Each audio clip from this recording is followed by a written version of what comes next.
It's a bizarre bungalow where strange finds lead the owner to a shocking twist.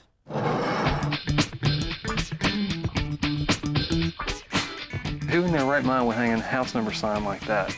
It stuck out like a sore thumb. It looked like something that was made in kindergarten.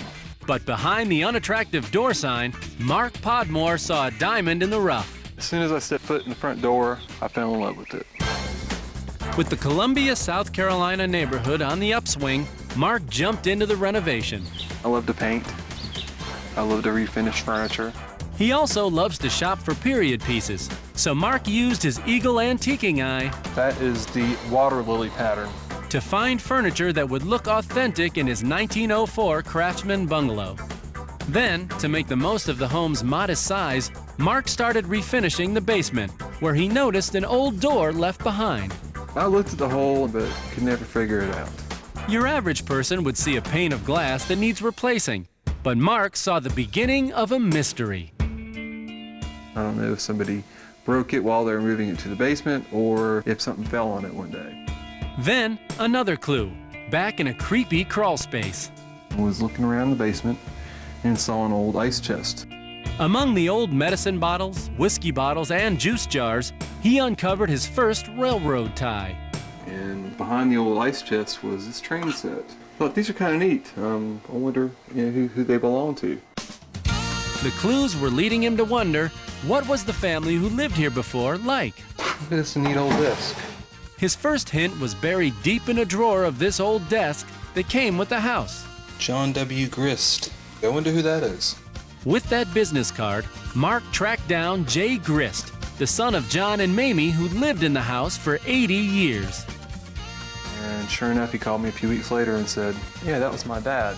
And this desk was in his office when he worked for Southern Railroad. The Southern Railroad gave the Grists the desk when they upgraded their offices in the 50s. But when Jay came over for a quick look around, more than just the desk looked familiar. Well, when Jay came to the house, he said, you've got Mom's old furniture. And I said, what do you mean you've got Mom's old furniture? He meant it didn't just look like Mom's old furniture, it was Mom's old furniture, the real stuff. Mark did such a good job choosing period antiques for his house that he actually bought the home's original furniture. Talk about a shocker. It's kind of like the house was speaking to me and it was telling me, please put my furniture back in my living room because I liked it. Then Jay started answering questions, like what about the door with the cracked glass? And he said, oh, I see the BB hole still in the glass in the front door. And I said, BB hole? Jay made that hole with a BB gun when he was a kid, leading Mark to think the trains were probably Jay's too, right? Wrong. He said his father collected trains. And that number sign that Mark was so quick to dismiss?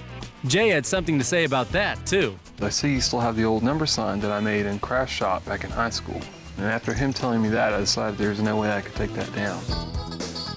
And just like that, Mark discovered his home's real value isn't in the bricks and mortar, but in the family stories that make it feel like home. I feel very connected to the history of this house. I feel like carrying on tradition. And I plan on staying here. The only way they're going to get me out of this house is feet first.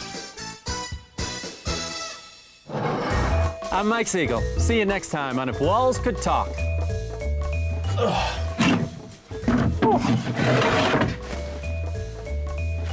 Good thing you gave me work clothes, Vern. So, Vern, you brought me to this dusty old basement. What are you here to show me? What? An attic. It's a basement. It's an attic.